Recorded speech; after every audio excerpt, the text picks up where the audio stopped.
From VOA Learning English, this is the Economics Report. The World Bank Group is warning that the West Africa Ebola crisis could severely harm the economies of Guinea, Liberia, and Sierra Leone unless action is taken quickly. World Bank President Jim Yong Kim spoke to reporters recently to discuss the effects of the Ebola spread. He said the economic cost to these countries could grow 8 times by 2015 if the virus continues to spread. Mr. Kim says saving lives and preventing new infections is most important. The bank has released $117 million for an immediate humanitarian response. The World Bank president says the SARS outbreak between 2002 and 2004 showed how a disease could hurt economies. 800 people died from SARS, and the economic losses were estimated to be $40 billion. Mr. Kim says SARS and the H1N1 outbreak of 2009 taught that fear and avoidance resulted in about 90% of the economic losses. That means the disease is causing 2 levels of economic damage. One is from the actual spread of the virus, but the other is caused by fear. The World Bank predicts the losses to the economies of Liberia, Sierra Leone, and Guinea will be a combined $360 million. But estimates show that losses could reach billions of dollars if the Ebola virus spreads widely to other African nations. Mr. Kim says fast action is necessary. He says getting the disease under control is still far away. That is because there are not enough healthcare workers in the affected areas. The World Bank president says the most important issue is to act quickly in order to limit economic losses. For VOA Learning English, I'm Alex Villarreal.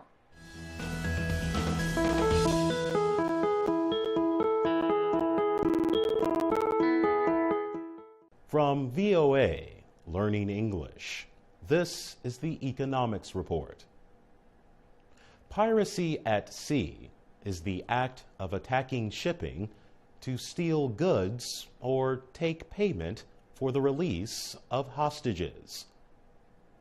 Pirates off the coast of Somalia made news a few years ago. But now, the most dangerous waters for pirate attacks are those of Southeast Asia. The International Maritime Bureau sets guidelines for safety, security, and the environment for the international shipping industry. It released a report on piracy recently. The IMB says more than half of all pirate attacks since the beginning of this year have been in Southeast Asia. Potangal Mukundan is the director of the IMB. He told VOA that armed pirates attack small oil ships in the area about every 2 weeks. The IMB director said small tanker ships moving slowly along Southeast Asian coasts are in danger because they sit low in the water. He said the hijackers approach ships in very fast boats. They take over the ship and then steal part of the cargo, which they can quickly sell locally.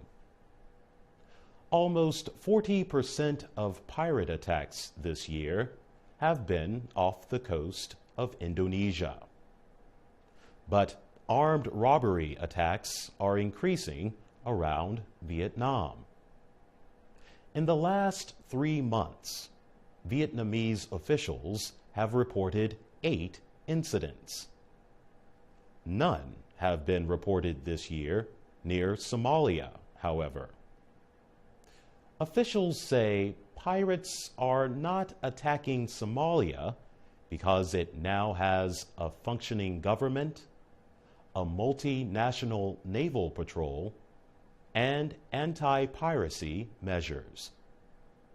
For VOA Learning English, I'm Jonathan Evans.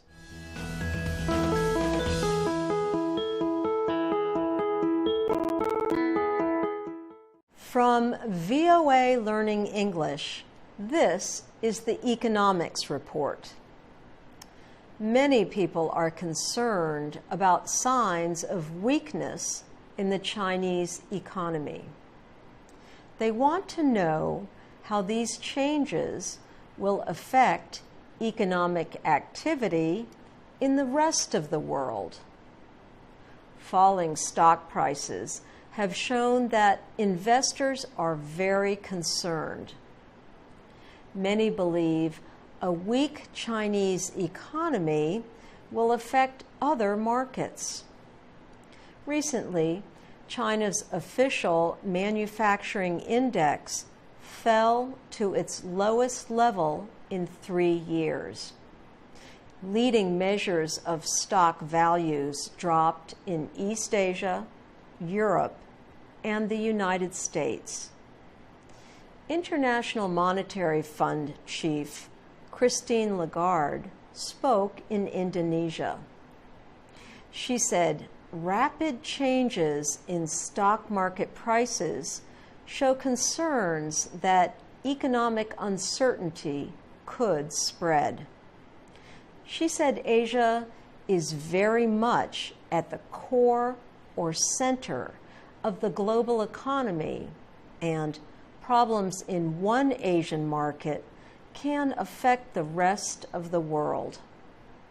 Asia is not the only area that could be affected.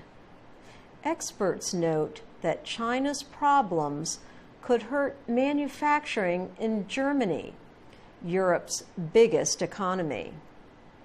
They say that Chinese reform efforts have been uneven and present different problems for China's trading partners.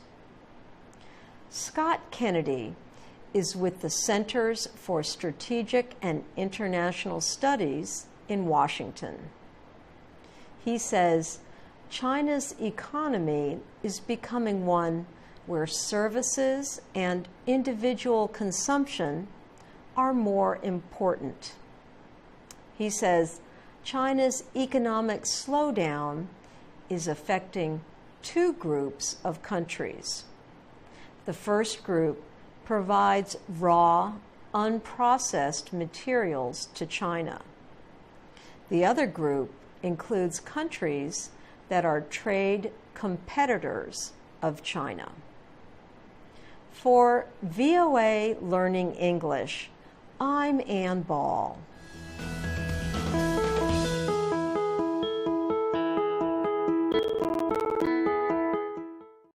From VOA Learning English, this is the Economics Report. A Chinese government agency said recently that most of the goods sold on the Chinese website Alibaba are counterfeit. That means the products are not made by the company that is claimed to be the maker. Alibaba has a website that connects buyers with sellers. The company's chief, Jack Ma, says he has solved the dispute with Chinese officials. The Alibaba Group has quickly become a major internet company. Last year, the company raised $25 billion in its IPO or initial public offering. The Chinese company offered stock shares to the public for the first time last September on the New York Stock Exchange. But recently, China's State Administration of Industry and Commerce, SAIC, released a report. It said the company has not done enough to stop the internet sales of illegal goods. Alibaba's executive chairman, Jack Ma, said this was not true. The SAIC report said that Alibaba employees took bribes and permitted salespeople to sell illegal wine, handbags, and other goods without the required permits. It also said an investigation showed that many of the samples on the Taobao retail website were not licensed products. Alibaba runs Taobao. On January 27th, Taobao rejected the study's findings, saying it was unfair. A U.S. law firm recently announced it is taking action against Alibaba. The lawyers said the company did not tell the public about criticism from Chinese regulators before the stock offering. Jack Ma said that the company will be open in its dealings over the legal action. He said the situation should give Western observers a better understanding of Alibaba and China. For VOA Learning English, I'm Jonathan Evans.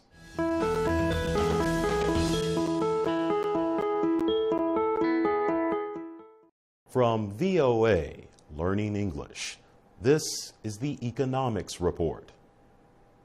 The Indian government recently called for all unregistered taxi services to halt operations. The order came after the reported rape of a woman by a driver for the company Uber in the capital, New Delhi. Uber uses a mobile app to link drivers and people seeking a ride.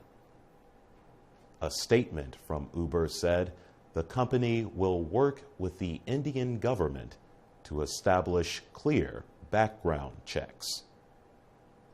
The incident has brought attention to the issue of rules for mobile service businesses. The issue has grown more important with the expansion of what is called the sharing economy. Uber has been expanding quickly. The company says it operates in over 200 cities and over 50 countries around the world. Its fast growth has led financial experts to value the company in the billions of dollars.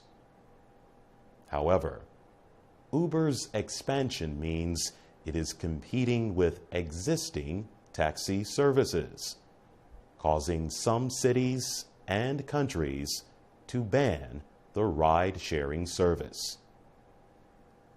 The sharing economy permits individuals to rent things they own, such as a car or room, to people anywhere using mobile apps. Even payment is through an app. The issue is that they are not supervised the way taxi services or hotels are. Critics say they can be unsafe. Uber says on its website that every ride-sharing driver is investigated using a criminal background check. But in the reported case in India, the company is accused of not performing a check of the driver's criminal record. For VOA Learning English, I'm Jonathan Evans.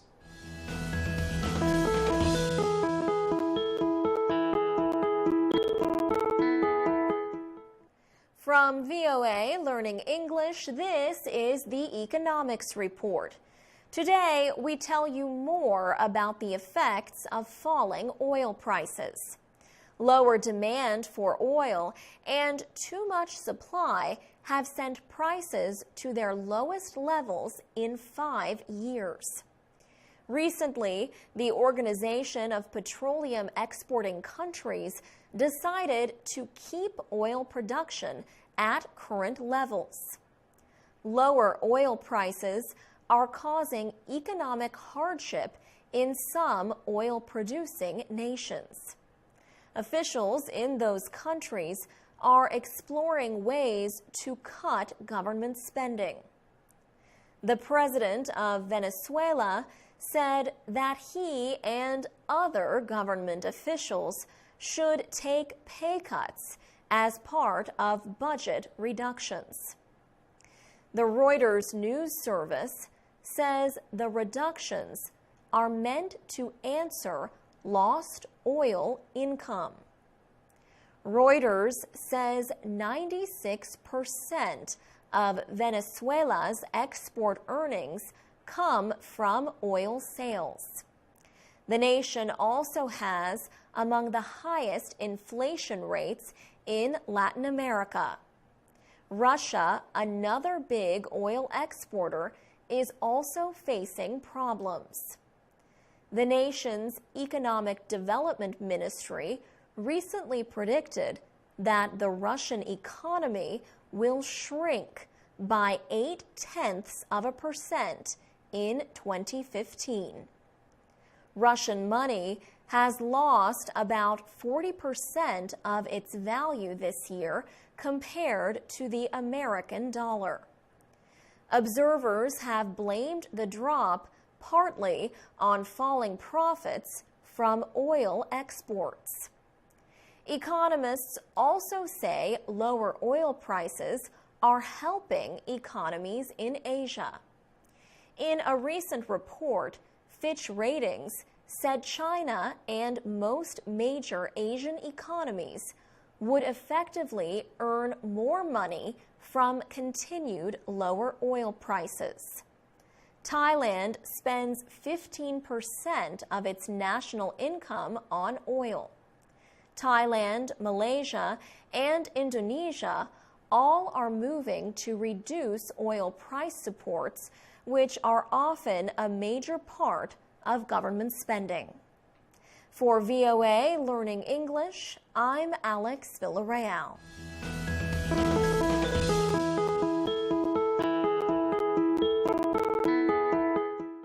From VOA Learning English, this is the Economics Report. Leaders of the Association of Southeast Asian Nations, ASEAN, recently signed a declaration establishing an economic, political, security, and socio-cultural community. ASEAN is the main political and economic organization for Southeast Asia. Leaders of the group's 10 member states signed the declaration at a meeting in Kuala Lumpur, Malaysia. That country's Prime Minister, Najib Razak, praised the establishment of the ASEAN Economic Community, or AEC, as a landmark achievement.